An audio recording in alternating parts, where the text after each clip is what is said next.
Welcome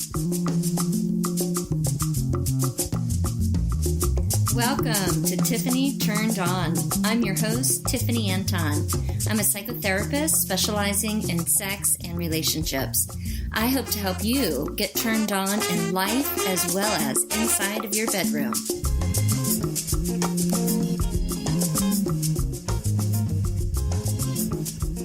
Sandra and I are talking about the article in the New York Times on April 6th titled What Sleeping with Married Men Taught Me About Infidelity, and it was written by Karin Jones.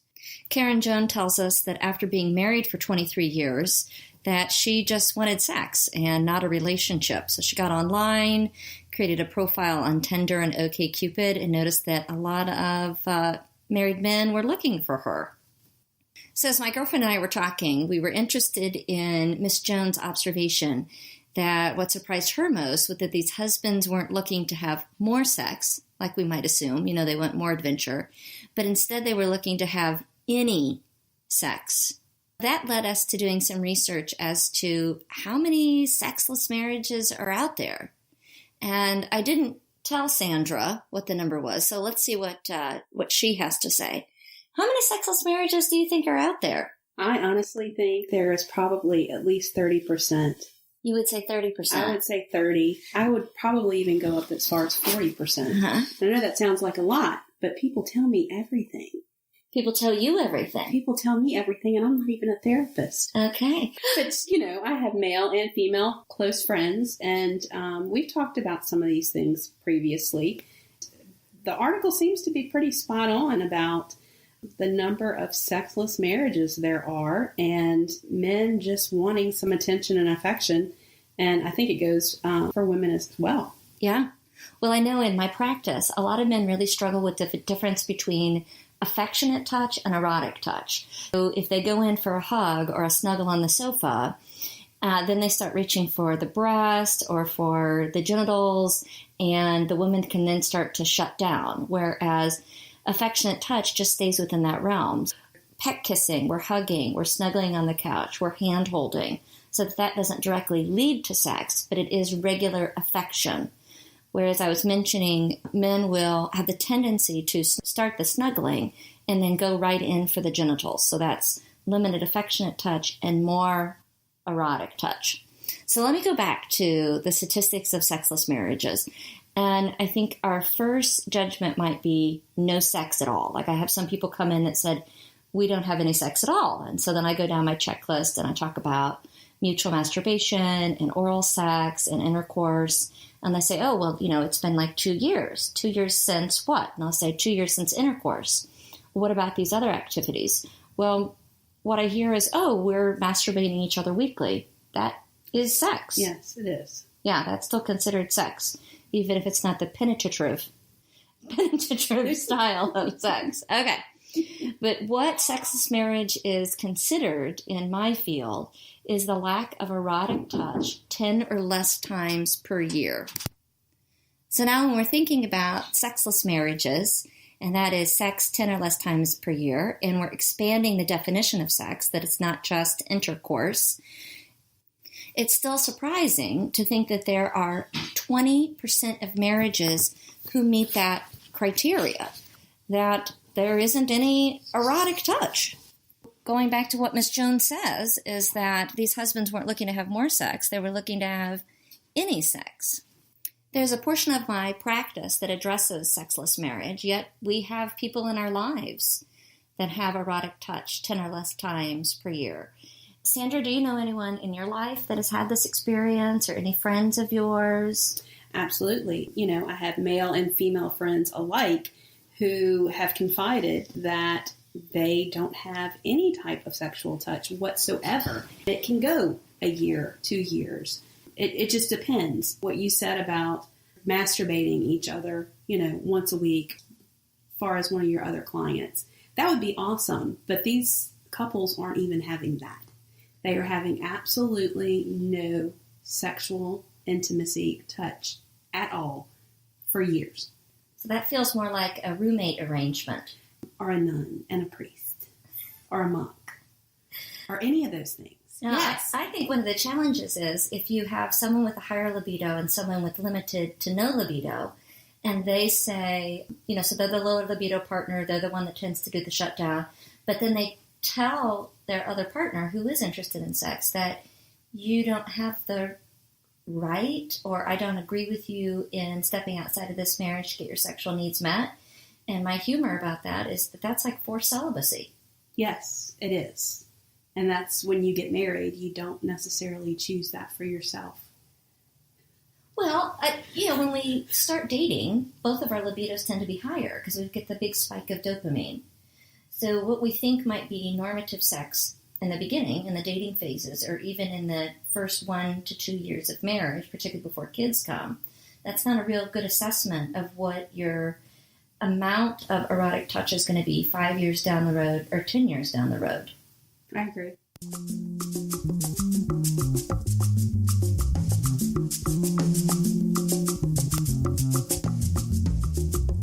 Despite discussing the effects of infidelity in dating, it brought Sandra and I to the topic of having children and the changes that occur in sex within our marriage when children come along.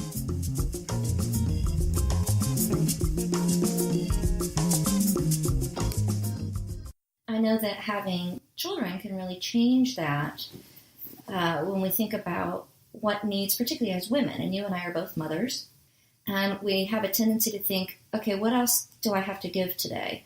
All right, I've got to give these activities to my child and these meals, take him to these events with school, help with homework. I've got to go to work. I've got to do. Then the spouse comes home. Okay, what am I preparing for dinner? And then, the spouse gives you the eyes. They want to have sex. We then have the thinking that there's another thing that we have to give. Yes. And unfortunately, as mothers, wives, sisters, children, ourselves, we give to everyone else. And in that respect, as far as I'm concerned, I prefer to be given to and not think of sex or intimacy as a requirement so much as something that we both want to enjoy and experience together. What I'm wanting women to learn is to change their thinking of we're giving all the time. And then here our spouse is interested in we need to give to them. What does he want from me tonight? To a different view, which is, look at him looking at me, his eyes like this. He wants to give to me. So we get in the receiver mindset. I think, I'd make a guesstimate that these gentlemen in the articles may have very likely enjoyed giving to their wives and wanting their wives to view sex as a receiving experience as well as giving. Yes.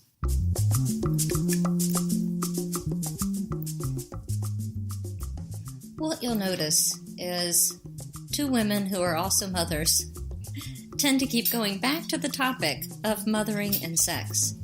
And before we do that, I wanted to take a moment to emphasize what we just discussed, and that was the vital importance of shifting our thinking from the what do I have to give again into the receiving role.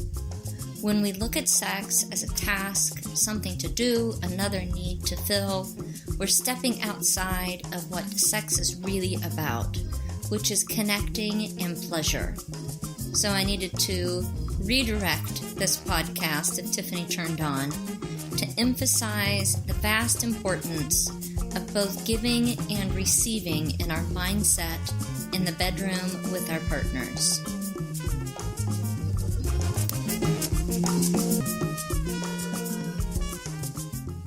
What do you think, though, having kids does to changing our own libidos? Do you think it increases libidos, like help me relax, or it decreases libidos? I've got too much on my plate, I can't even think about it. Well, it's interesting that you say that because I have friends, the dichotomy there. I have friends who stay very busy and very hands-on with their children, both of them together.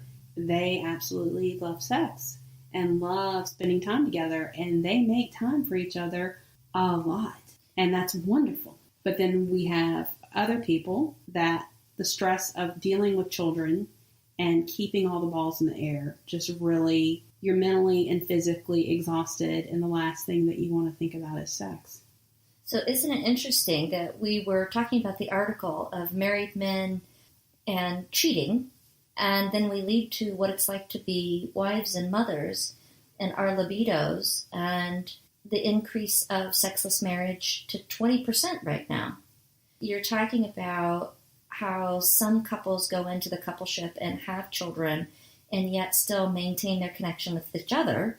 Other couples at the same time, they get so hyper-focused on the kids and are drained and aren't leaving time for them. And so I suspect that they could get into the pitfall of becoming sexless because they're prioritizing their children over their coupleship. Absolutely. And that's where a lot of the downfall in marriages, couples, comes in, is the fact that people are no longer putting their relationship with their spouse at the top of the list. Mm-hmm. It's almost like kids first and then the coupleship second. Yes. Yeah. And that's detrimental to the relationship. Yeah. Because without the relationship between the mother and father or the spouses, you will not have, you're setting a precedent of what a healthy relationship is supposed to look like, and it can't always be focused on your children. Well, I really think about the fact that our kids are going to move out, and then you're left looking at this individual. And like, who are you? And why did I marry you? There was a reason that I liked you in the beginning. What was it? Maybe there's a reason I don't like you now. And that may be a lack of balanced roles. Yes. If we think I don't really like you now, if we don't get those roles balanced. In our society, we're supposed to be super moms, super dads. And what we know statistically is that actually having a stronger marriage makes a stronger family. So if you make the marriage the core of the family, then the kids really benefit more from that than making the kids the core of the family unit. Yes. Yeah. And children, especially in the last 10 years, I feel as though have been taught that the world can revolve around them. And unfortunately, they have a lot of the power in our family relationships.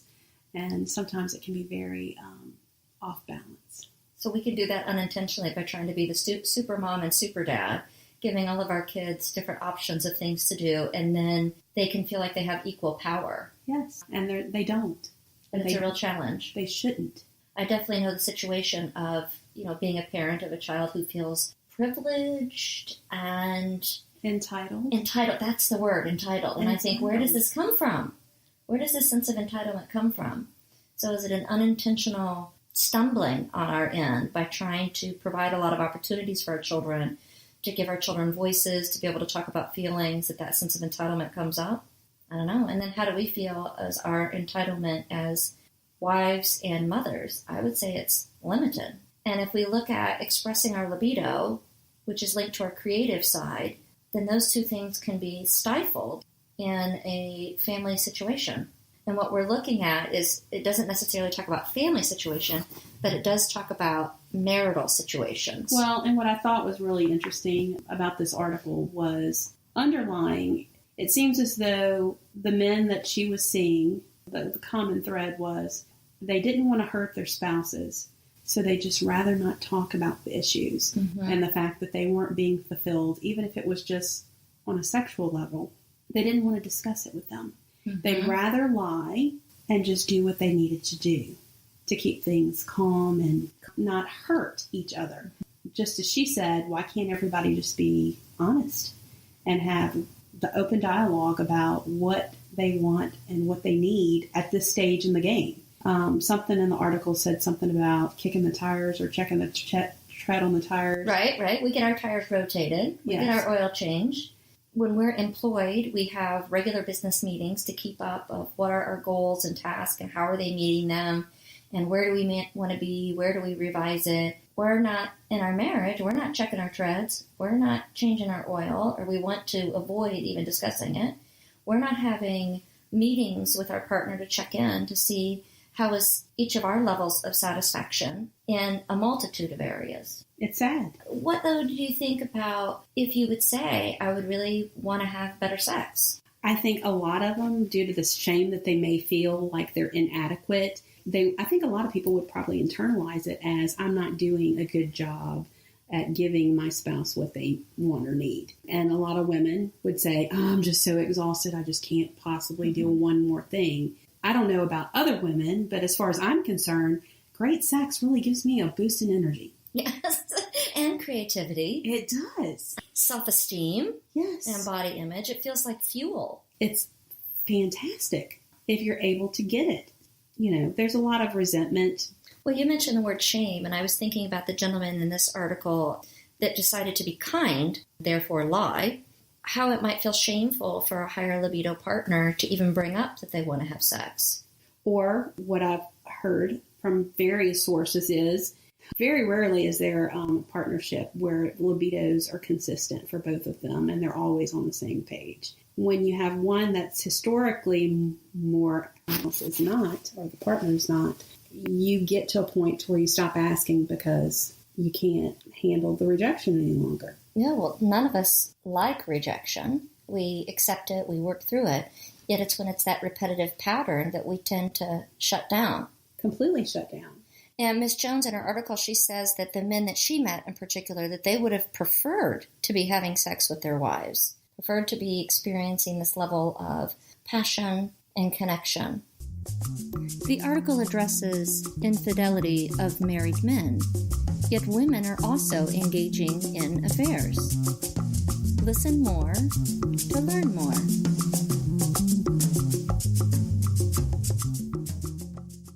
Now, Esther Perel, she has that wonderful TED Talk about why people cheat. She has the new book out called The State of Affairs.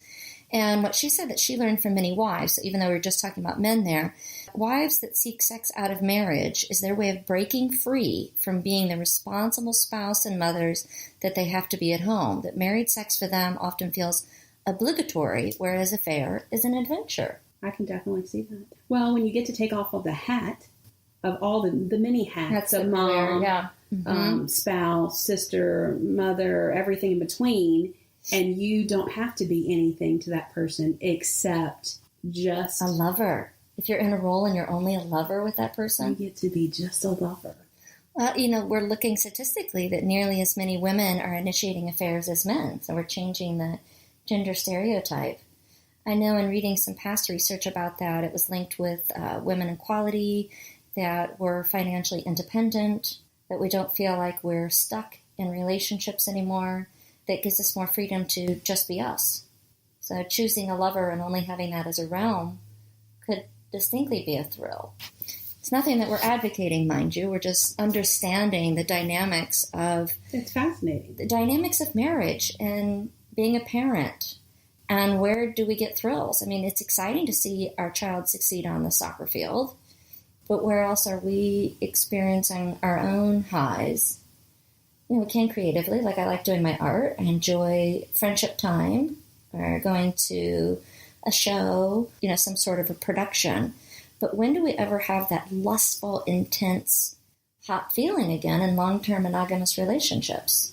That really tends to do more ebbing than flowing. Yeah. In order to keep that passion alive in these relationships, we have to make purposeful steps to do so, like having a business meeting, like taking our car in to make sure that the tires are rotated and that our oil is changed.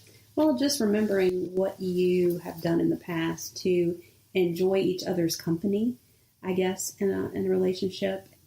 Even if it's not sexual, if you can get back to that point to where you are remembering, oh, we used to be friends. We used to actually talk and enjoy each other's company, and let's do something else fun together. And even if it is in the bedroom, which would be great, bedroom playtime would be great, especially if you were experimenting and trying new things, because then it could be a learning experience for you both. It's a win-win.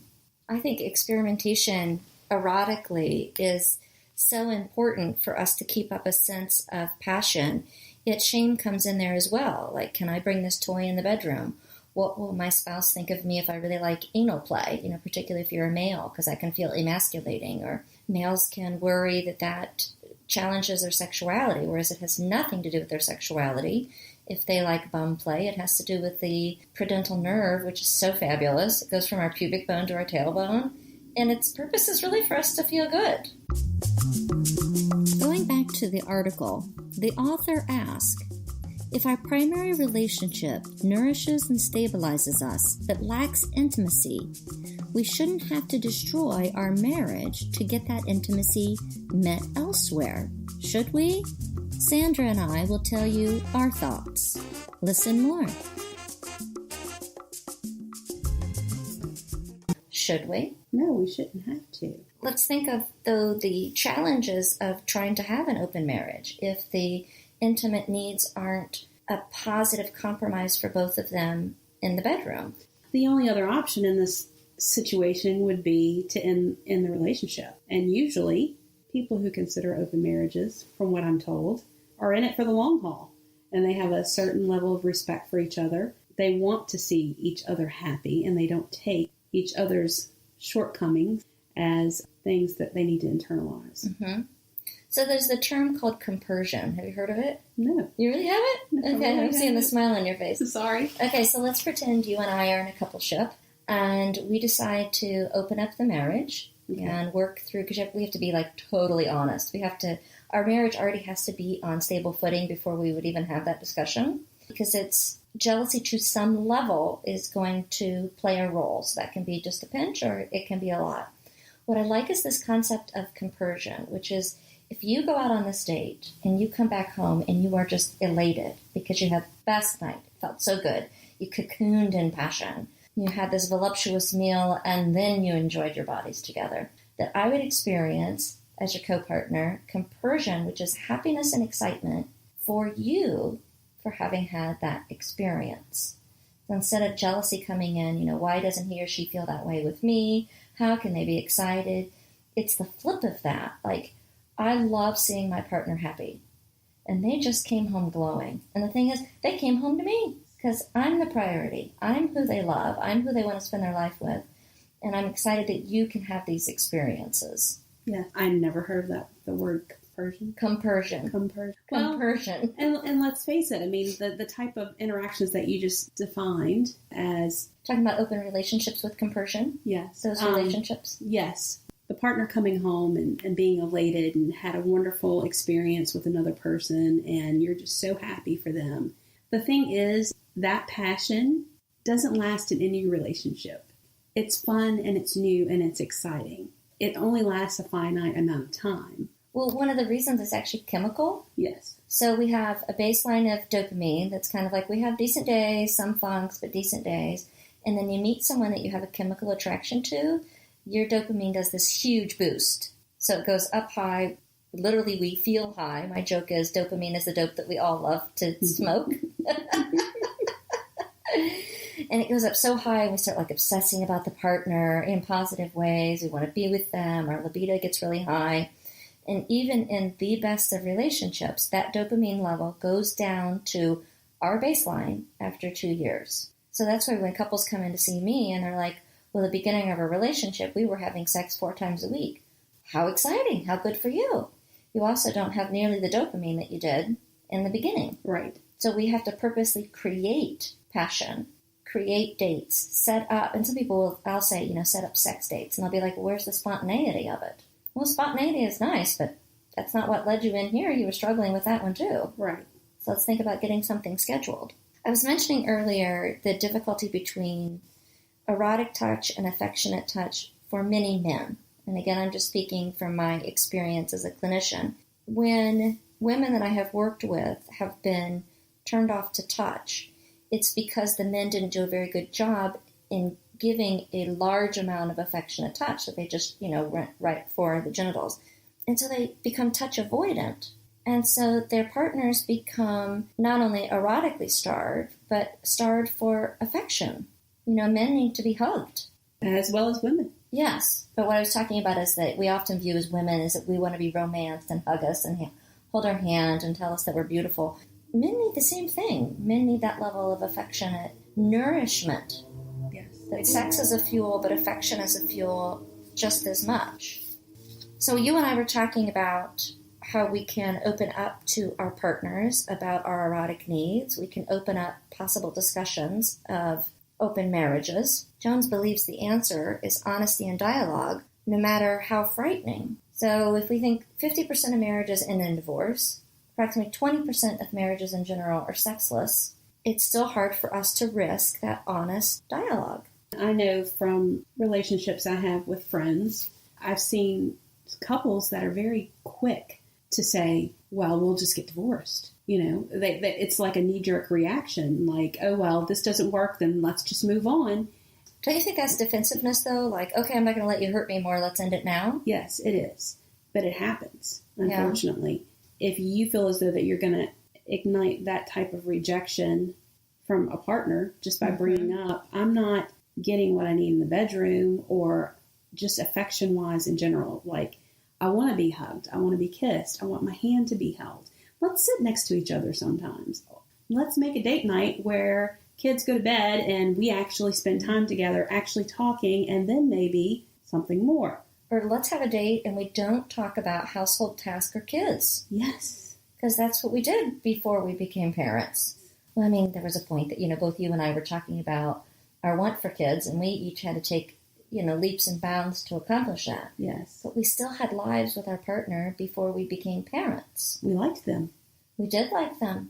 They were our friends and not just our spouse. Uh-huh.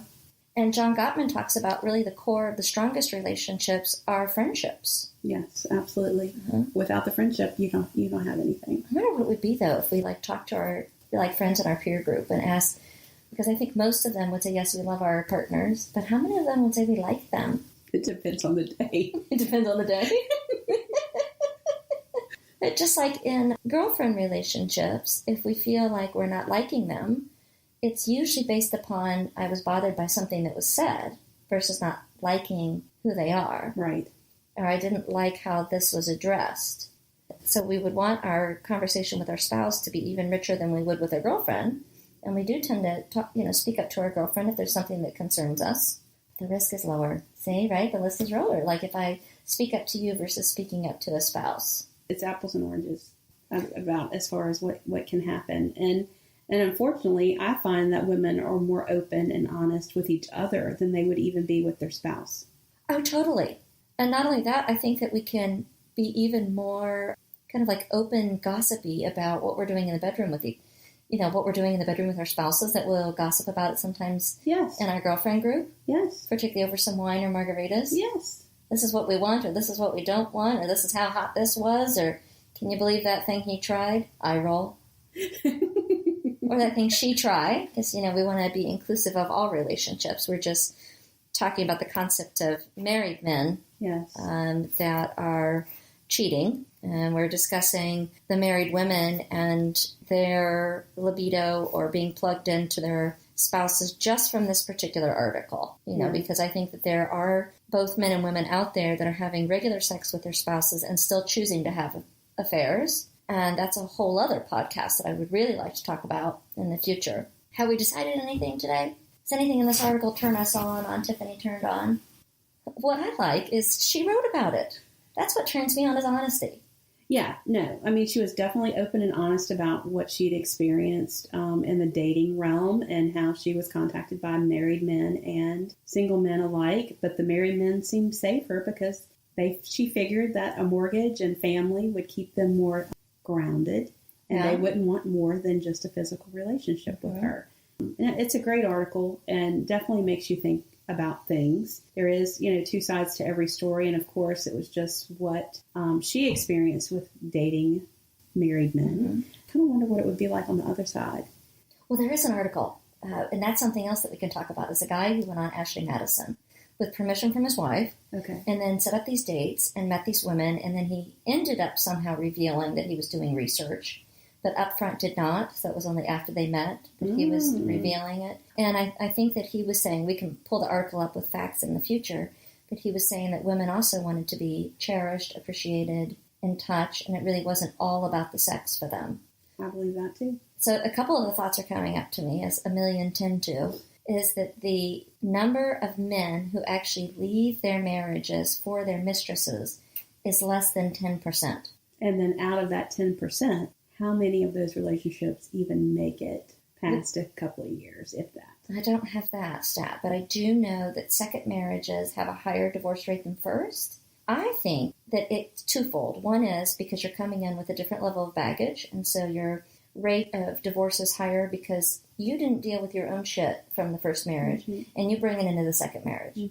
So if you've dealt with your stuff, if you've looked in the mirror and you go into the second second relationship, I think it could be really beneficial to you because you can know improved ways of communicating and in coping and sharing your time and prioritizing what's really important. But if we go back to, it's that when you don't deal with that shit, that increases the chance. The second thing is we're often bringing in kids, and that is a totally different dynamic.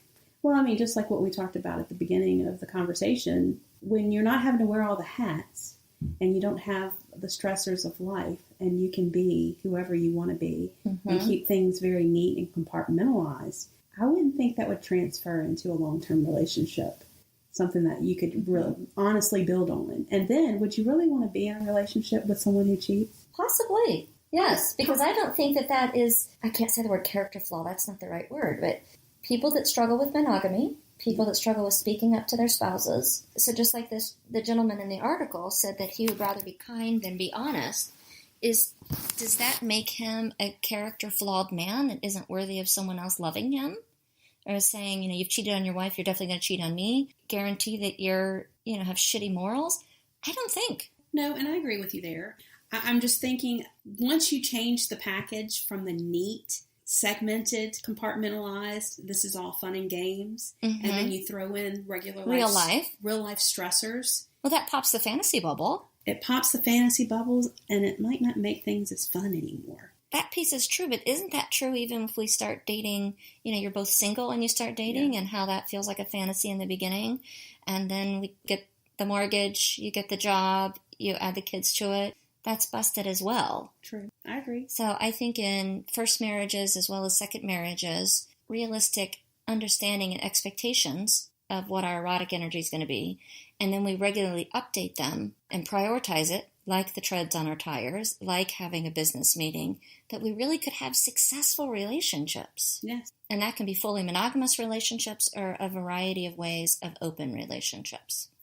So if you guys are interested in the article again from the New York Times by Karin Jones, it's What Sleeping with Married Men Taught Me About Infidelity. Today, Miss Sandra and I talked about infidelity, pressure of wearing multiple hats, of being wives and mothers, various relationship challenges. Thanks for tuning in. Today's podcast covered the interesting article regarding dating married men. If you'd like to learn more, I recommend the following resources.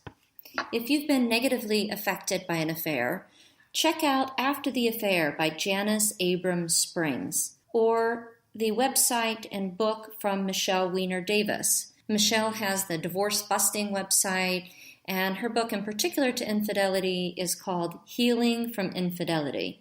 Understanding more about cheating in general, check out my favorite, who is Esther Perel, in her recent release titled The State of Affairs, Rethinking Infidelity. Surprisingly, we started the podcast discussing infidelity and ended up discussing our multiple hats and the effects of parenting and motherhood. If you'd like to get back to how things were before you became a mama between you and your spouse, I'm recommending the book The Mommy Mojo Makeover by Dana B. Myers. This is 28 tools to reclaim yourself and reignite your relationship. I hope this allows you to take the podcast to the next level in personalizing what you need to heal, grow, and learn.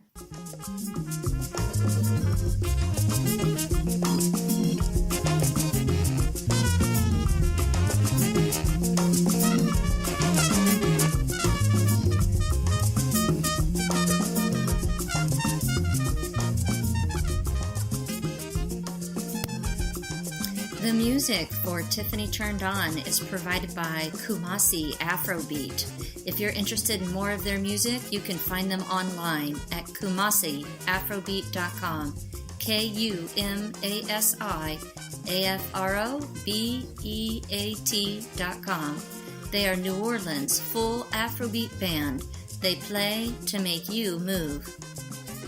If you liked what you heard in today's episode, and you want to learn more about me, check out my website at neworleanssextherapy.com.